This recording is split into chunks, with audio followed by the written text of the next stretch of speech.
troisième jour d'évacuation à la ZAD de Notre-Dame-des-Landes /AFP photo Loïc Venance. AFP. Les opérations se déroulent conformément au calendrier qui avait été envisagé. Les opérations vont se poursuivre dans le même esprit, avec la même fermeté et avec la même mesure.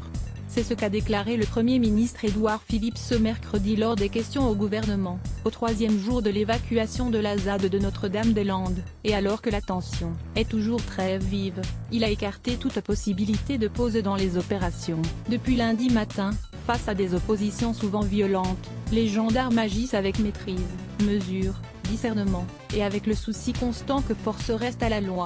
NDDL direct en pic.twitter.com/321 KLVPGPB, Édouard Philippe @FphilippeM, April 11, 2018. Depuis lundi matin, les gendarmes agissent avec maîtrise, avec mesure, avec discernement, face à des oppositions souvent violentes, face à des jets de projectiles, de fusées, face à des catapultes parfois mises en place afin que force reste à la loi, a affirmé Édouard Philippe devant les députés. Stopper la spirale de violence au troisième jour des expulsions sur la ZAD de Notre-Dame-des-Landes. La confrontation se poursuit entre gendarmes mobilisés, zadistes retranchés derrière des barricades, tandis que les opposants historiques, choqués par l'ampleur des destructions, battent le rappel de leur soutien. Au moins 5 nouveaux squats ont été démolis.